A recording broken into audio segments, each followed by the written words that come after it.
পাঠক দর্শক সবাইকে স্বাগত জানাচ্ছি বণিক বার্তায়। অন্তর্বর্তী সরকার দায়িত্ব নেওয়ার পরে বড় প্রত্যাশা ছিল শিক্ষা খাতে বড় ধরনের পরিবর্তন আসবে। নানা ধরনের সংস্কার কমিশন গঠন হলেও শিক্ষা খাতে তেমন কোনো কমিশন গঠন হয়নি। তবে কমিশন গঠন না হলেও শিক্ষা খাতে বড় ধরনের পরিবর্তনের মধ্য দিয়ে যাচ্ছে। এ বিষয় নিয়ে কথা বলতে আমাদের সঙ্গে রয়েছেন শিক্ষা উপদেষ্টা অধ্যাপক সিয়ার আবরার।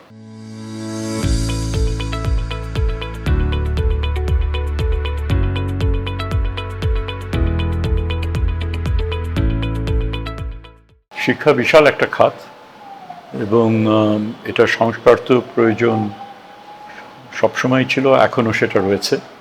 তবে এখানে কেন এক্ষেত্রে কমিশন গঠন করা হয়নি সে প্রশ্নের উত্তর আসলে আমি দিতে পারবো না, কারণ আমি তখন সেই সময়টাতে ছিলাম না। পরবর্তীকালে আমি দায়িত্ব গ্রহণ করার পরে যতটুকু সময় ছিল তার মধ্যে একটা কমিশন গঠন করার প্রক্রিয়াও একটা মোটামুটিভাবে খুব যে কম সময়ের মধ্যে হয় তা না, নানা আলাপ আলোচনার মধ্যে করে সেটা করতে হয়। আমাদের এখানে শিক্ষায় নানান রকমের ধারা রয়েছে, তাদের প্রতিনিধিদের সেখানে অন্তর্ভুক্ত করা, কীভাবে কোনগুলোকে আমরা প্রায়োরিটিস করবো, অনেকগুলো বিষয় থাকে। সো প্রাথমিক একটা ফেজ যায়, তারপরে তথ্য উপাত্ত জোগাড় করা আরেকটা ফেজ যায়, রিপোর্ট লেখা, রিকমেন্ডেশন তৈরি করা এবং সেটাকে তারপর কার্যকর করাটা আমরা যদি বাদও দেই তাহলে এই পুরো প্রক্রিয়াটা এই কয় মাসে সম্পন্ন করার কোনো সম্ভাবনা অন্তত আমার মেয়াদে সেটা ছিল না। এবং তার মানে এই নয় যে আমরা এটাকে কোনো অবহেলা করেছি বা মান নিয়ে আমাদের তেমন কোনো কার্যক্রম যে ছিল না বা মাথা ব্যথা ছিল না, এটা ভাবারও বোধহয় কারণ নেই। প্রথমত, এই সরকারের সময় শ্বেতপত্র হয়েছে, এক্সস্টিভ সেখানে রিপোর্টসগুলো রয়েছে এবং শিক্ষা সংক্রান্ত তাদের চ্যাপ্টারও রয়েছে। এবং এই শ্বেতপত্রগুলো প্রণয়নের ক্ষেত্রে তারা কিন্তু বিভিন্ন অংশীজনদের সঙ্গে তারা আলাপ আলোচনা তারা করেছে। পরবর্তীকালে একটা টাস্ক ফোর্সও হয়েছে, সেখানেও শিক্ষা সংক্রান্ত বেশ কিছু সুপারিশ সেখানে ছিল। সো আমাদের স্টার্টিং পয়েন্ট ছিল যে এই যে আহরিত যে তথ্য রয়েছে এবং সেখানে যে ইনসাইটস সেখানে যেটা রয়েছে, যে সুপারিশ যেগুলো ছিল সেগুলো নিয়ে আমরা বসেছি। এবং ইনফ্যাক্ট শ্বেতপত্র কমিটিকে আমরা আহ্বান জানিয়েছিলাম আমাদের মন্ত্রণালয় এবং সেখানে এসে তারা সময় দিয়েছেন, আমরা আলাপ করেছি। একইভাবে টেক্সট বুক যারা যেটাকে বলেছিলাম যে আরেকটা যেটা কমিটি, তাদেরকে জানিয়েছিলাম বিভিন্ন কারণে তারা সময়টা সেটা করতে পারেননি। তো এটা গেল একটা সূত্র যেখান থেকে আমরা তথ্য উপাত্ত আমরা পেয়েছি, ইনসাইটস আমরা পেয়েছি। এছাড়া আগের কমিশনগুলোর রিপোর্টগুলিও আমাদের বড় রকমের কাজে আমাদের এসছে। প্যারালালি আমরা বিভিন্ন শহরে আমরা একের পর এক অংশীজন সভা আমরা করেছি, 4-5টা শহরে আমরা সেগুলো করেছি এবং সেগুলোর রিপোর্টও আমরা নিয়ে এসেছি। এই ধরেন এসএসসি বা এইচএসসি পরীক্ষার ফলাফলের প্রেক্ষিতে অনেক প্রতিষ্ঠান তাদের রেজাল্ট আশানুরূপ হয়নি। কোনো প্রতিষ্ঠান যারা এমপিওভুক্ত তাদের শিক্ষক থাকা সত্ত্বেও কিন্তু তাদের পাস মার্ক খুবই এক্সপেকটেশন লেভেল থেকে অনেক কম ছিল। সো এই ধরনের যেরকম ভালো প্রতিষ্ঠানগুলোকে আমরা প্রতিনিধিদের আমরা নিয়ে এসেছি, একই সাথে আমরা সেই সমস্ত প্রতিষ্ঠানের প্রতিনিধি যারা ভালো রেজাল্ট করেননি থেকে শুরু করে যে শিক্ষা বোর্ড, সেই সংশ্লিষ্ট শিক্ষা বোর্ড, তারপরে যারা শিক্ষা কর্মকাণ্ডের সঙ্গে রাষ্ট্রকে যারা রিপ্রেজেন্ট করেন, ইউএনও মানে উপজেলা লেভেলে, ডিস্ট্রিক্ট লেভেলে, তাদেরকে নিয়ে বড় পরিসরে আমরা সভা পর্যন্ত করেছি জানার জন্য যেটা কী ঘটেছে। কাজে এই যে আমাদের যে কর্মকাণ্ডগুলো, এর মাধ্যমে আমরা যথেষ্ট আমাদের ধারণা হয়েছে এবং সেটা প্রণয়নের জন্য আমরা একটা কনসালটেশন কমিটি আমরা করেছি এবং এর বেশিরভাগ সদস্যই হচ্ছেন, ইনফ্যাক্ট সব সদস্যই হচ্ছেন যারা শিক্ষার সঙ্গে সংশ্লিষ্ট। অতীতে হয়তো তারা সরকারি ছিলেন, অনেকে একেবারে রিসার্চার্স, যথেষ্ট প্রথিতযশা রিসার্চার্স তারা রয়েছেন। তারা আমাদেরকে পার্টিকুলারলি সেকেন্ডারি এডুকেশন বেসড তারা আমাদের রেকমেন্ডেশন দেবেন, যেটা আমরা পরবর্তী সরকারের জন্য রেখে যাব। কাজে শিক্ষার মান উন্নয়নের জন্য যে উদ্যোগ সেটা কিন্তু আমরা সচেষ্ট রয়েছি এবং গত 9 মাসের মধ্যে বেশ কিছু ধাপ আমরা এগিয়েছি।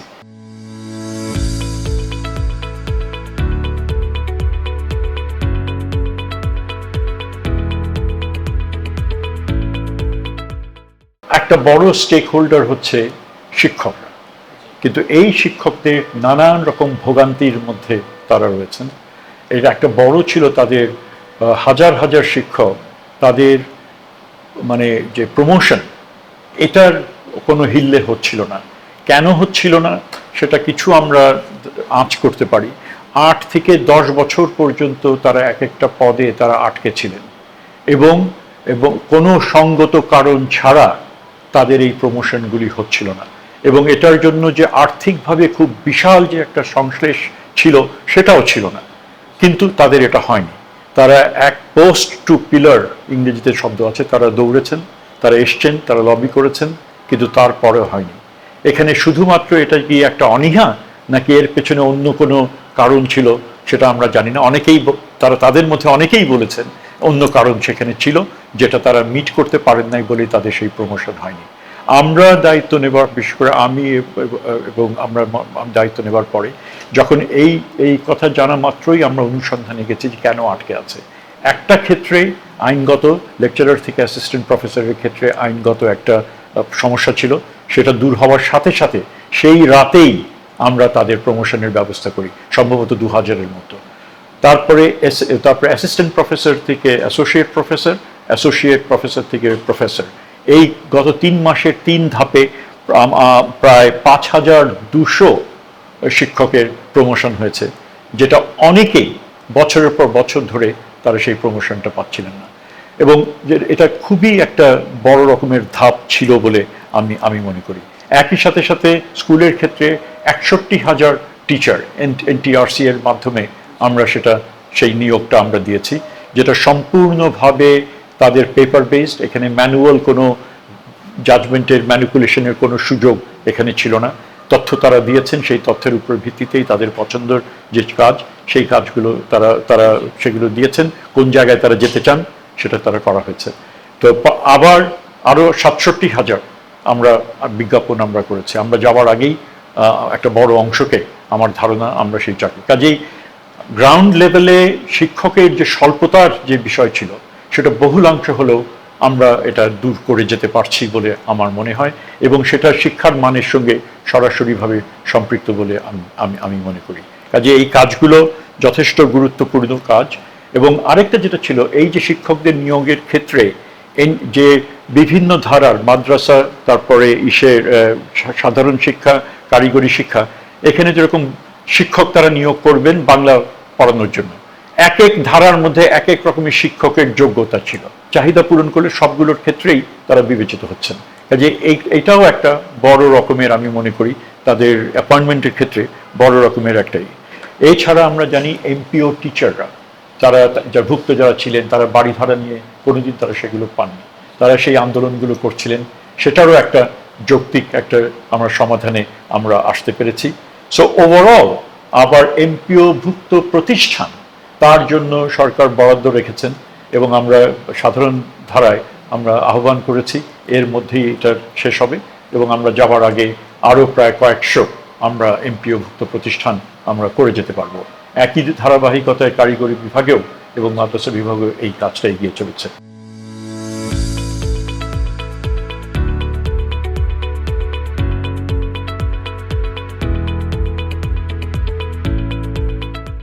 প্রাইমারি শিক্ষা অবশ্যই আমার দায়িত্বের মধ্যে পড়ে না, বাট খুবই যুক্তিসঙ্গত কথা যে আমার নিচের গোড়ার দিকের শিক্ষা যদি আমরা ঠিক না করতে পারি, উপরের দিকের শিক্ষা তো আমি সেখানে অ্যামেন্ড করতে পারবো না।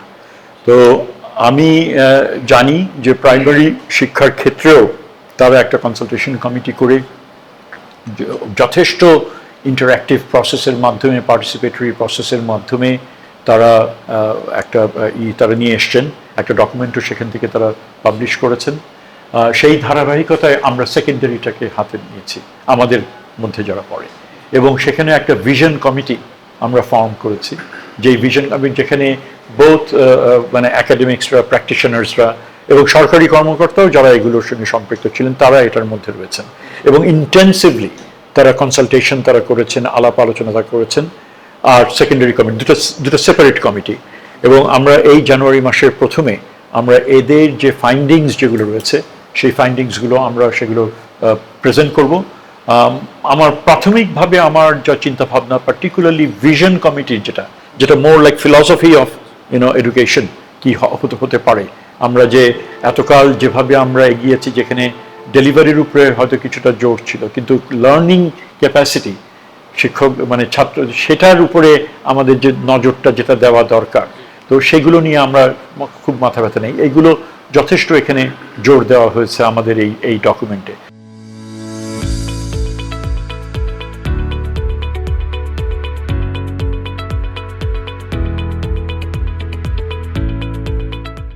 কারিকুলাম ব্যাপারে আমাদের আরও যত্নশীল হওয়া দরকার ছিল এবং সেটাকে ডেভেলপ করা যাতে চাহিদার সাথে, যেটা হতে পারে বয়সের সাথে সঙ্গতিপূর্ণ, চাহিদার সাথে সঙ্গতিপূর্ণ, সেটা হয়। এবং এখানে সিদ্ধান্ত অনেক সময় খুব তাড়াহুড়ো করে বিভিন্ন প্রেক্ষিতে সেই সিদ্ধান্ত সেটা নেওয়া হয়েছে। তা আমি যতটুকু জানি যে কোনো কারিকুলামই, কারণ এটা তো শুধু তো আমি প্রণয়ন করলে চলবে না, সে অনুযায়ী বই পুস্তক তৈরি করা, শিক্ষার পদ্ধতি সেটা নির্ধারণ করা, শিক্ষকদেরকে প্রশিক্ষণ দেওয়া এবং সেগুলোর অ্যাসেসমেন্ট করা, এই পুরোটাই খুবই একটা মানে একটা খুব যত্নের সাথে এগুলো করা প্রয়োজন। এবং সেই কারণেই যেটা বলা হয় 10%-এর বেশি, মাত্রাগত ভিন্নতা থাকতে পারে, 10%-এর বেশি পরিবর্তন করা উচিত না।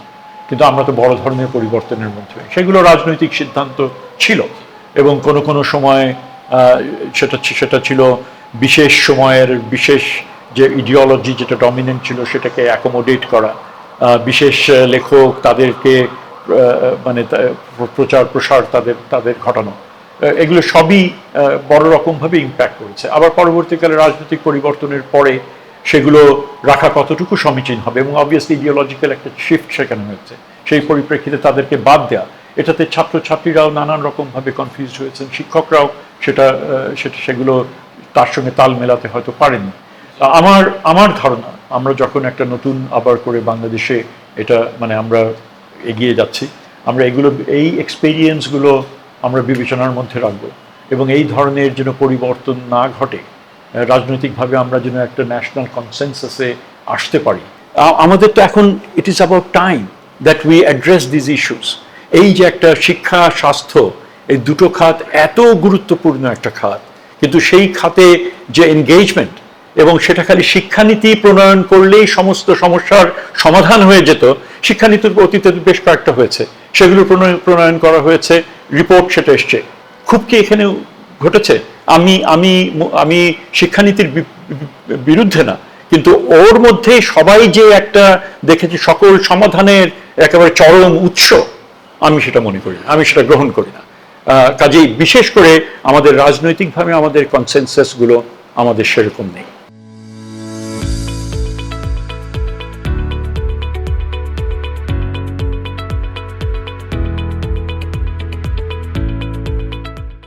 না, এগুলো অবশ্যই এগুলো নজর দেওয়া দরকার।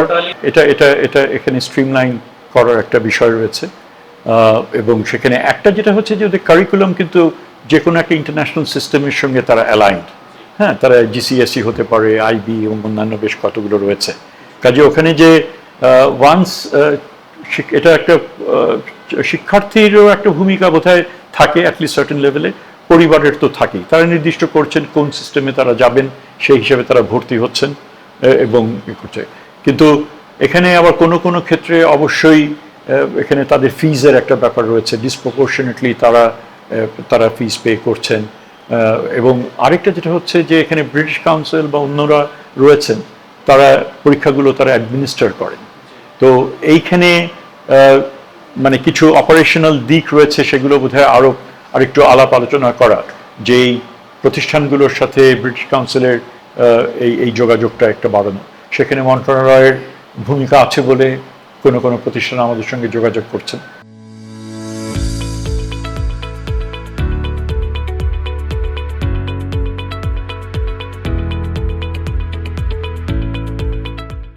বিশ্ববিদ্যালয়ের সঙ্গে ইউজিসির একটা সম্পর্ক রয়েছে, ইউজিসির সঙ্গে সরকারের একটা সম্পর্ক রয়েছে। আমি চাইলেই আমি বিশ্ববিদ্যালয় কেন, আমি ইউজিসিকেও খুব একটা বেশি ব্যাপারে আমি তাকে মানে ইন্টারফিয়ার করতে পারি না। যদিও আমার অনেকে এক্সপেক্ট করেন, এই যে সাম্প্রতিক বেশ কতগুলো ঘটনা ঘটেছে শিক্ষক সংক্রান্ত, ছাত্র শিক্ষক সম্পর্ক নিয়ে অ্যান্ড অল দ্যাট, এগুলো আমাদেরকে পীড়িত করে, এগুলো নিয়ে আমরা উদ্বিগ্ন হই, এগুলো নিয়ে আমরা ব্যথিত হই। কিন্তু এগুলো যে সরাসরি এখানে আমার করণীয় কিছু রয়েছে, সেটা করতে গেলে আমার আরো বৃহত্তর প্রশ্নের সম্মুখীন কিন্তু আমার হতে হবে। মানে এখানে আইনি প্রক্রিয়ার এখানে বেশ কিছু সীমাবদ্ধতা আমার রয়েছে। তো কাজেই এখানে মূলত এই দায়িত্ব আমি 40 বছরের বেশি পাবলিক ইউনিভার্সিটিতে শিক্ষকতা করেছি, এবং আমার মোটা কোনোদিন নির্বাচন কখনো করিনি।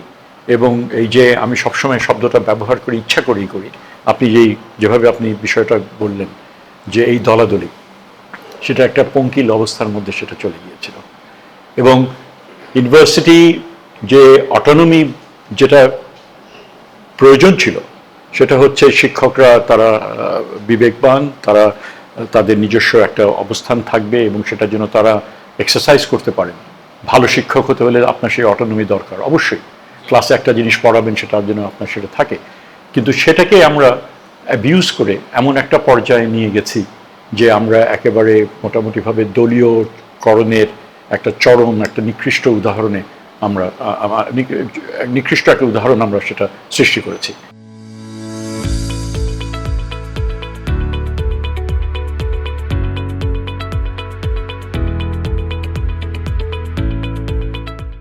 প্রপার পলিসি আমরা সুষ্ঠু নীতি যদি আমরা প্রণয়ন করতে চাই, তাহলে আমাদের বাস্তবতা সম্পর্কে একটা সম্যক ধারণা থাকতে হবে।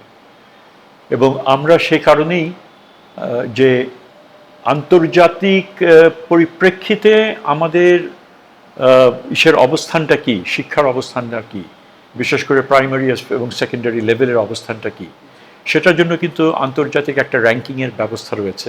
এ পর্যন্ত আমার কোনো সরকারই সেই র্যাঙ্কিংয়ের তারা সুযোগটা নেননি, এবং আমরা সিদ্ধান্ত নিয়েছি এটা আমাদেরকে জানতে হবে। কারণ এই র্যাঙ্কিংয়ের একটা যেটা সুবিধা, র্যাঙ্কিংয়ের পরে তারা কারণ দেখান যে কেন আমাদের অবস্থানটা সেখানে, মানে কি কারণে, এবং সেখানে তারা একদম ফিল্ড বেসড তারা রিসার্চ করে এবং ফিল্ড ওয়ার্কের মাধ্যমে তারা সিদ্ধান্তে উপনীত হন।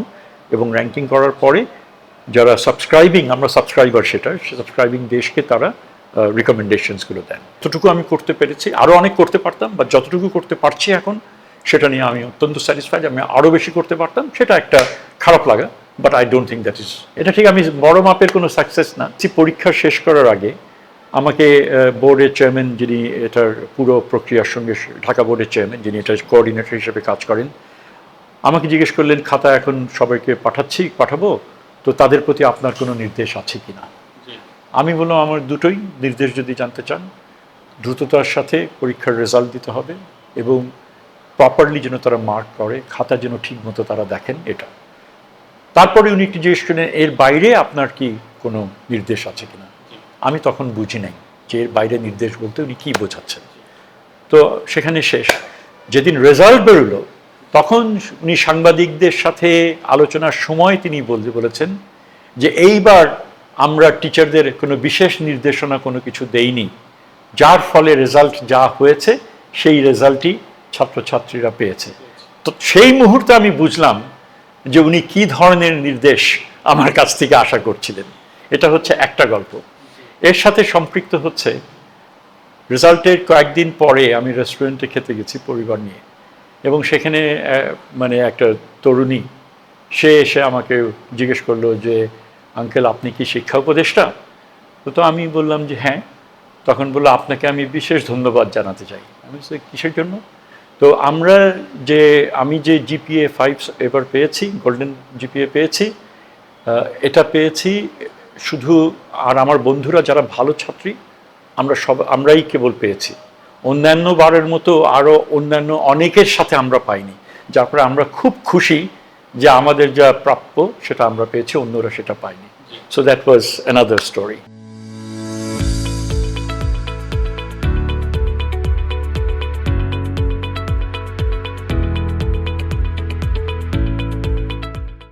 রাজনৈতিক সরকার যারা আসবেন, তাদের কাছে আমার যেটা প্রত্যাশা থাকবে যে অন্ততপক্ষে এই সেক্টরে দলীয় বিবেচনা যেন বিবেচনায় আপনারা কোনো অ্যাপয়েন্টমেন্ট, কোনো ডিসিশন সেগুলো আপনারা যেন না নেন। Let this ministry or let this sector be run by professionals. দেশের মধ্যে যথেষ্ট যোগ্য দক্ষ লোক আছেন, তাদের মধ্যে থেকে আপনারা রিক্রুট তারা করতে পারেন, ভাইস চ্যান্সেলর হিসাবে, টিচার হিসাবে, এক্সপার্ট হিসাবে, কমিটি মেম্বার হিসাবে, বিভিন্ন প্রতিষ্ঠানের স্টাফ করার জন্য সেটা আপনারা করতে পারেন। একই সাথে সাথে এমন একটা ব্যবস্থা তৈরি করেন যে যোগ্য লোকজন যারা দেশের বাইরে আছেন তারা যেন তাদের সার্ভিসটা তারা রেন্ডার করতে পারে, ল্যাটারাল এন্ট্রি ইনটু পজিশনস সেজন্য সুযোগ তৈরি করেন। এবং তাহলেই কিন্তু আমরা অতি দ্রুততার সাথে এই যে একটা বড় রকমের যে একটা গুমোট একটা অবস্থার মধ্যে রয়েছি যে এগুতে পারছি না, এবং সেটা তার থেকে আমরা বেরোতে পারবো। কাজে this is something and very important sector and commit resources to it. এই সেক্টরকে যদি আমরা রিসোর্স যদি কমিট করতে পারি এবং সেটার জন্য যোগ্য লোক যদি বসাতে পারি, তাহলে ওয়ান্ডার্স ক্যান বি অ্যাচিভড। আমি এটুকু দৃঢ়ভাবে বিশ্বাস করি। আমাদের যোগ্য শিক্ষকের অভাব নেই, বিশেষ করে টার্সিয়ারি লেভেলে। অন্যান্য লেভেলের শিক্ষকদের প্রণোদনা দিতে হবে, ট্রেনিং করতে হবে, এবং সেগুলো আমরা ঠিক খুব ভালো মতোই করতে হবে। আমরা কিছু রূপরেখা আমরা রেখে যাচ্ছি, এবং সেগুলোকে যদি আপনারা বিবেচনায় নেন আমরা কৃতার্থ থাকব। জাতি আপনাদের কাছে এটা প্রত্যাশা করে। নতুন বাংলাদেশ যারা গড়ে তোলার যারা সুযোগ আমাদেরকে করে দিয়েছেন, লেট আস রেসপেক্ট তাদের যে ইচ্ছা, যেটা দেয়ালে লিখন যেগুলো আমরা দেখি প্রতিদিন কাজের বেরোনোর সময়, সেই দেয়ালে লিখনের দিকে তাকিয়ে আমরা অন্তত পক্ষে let us get inspired and accordingly do our bet, যেটা আমরা করতে এই জিনিসটা আমার তাদের প্রতি এটা আমাদের ডেলিভার করতে হবে, এটা আমরা মনে রাখি।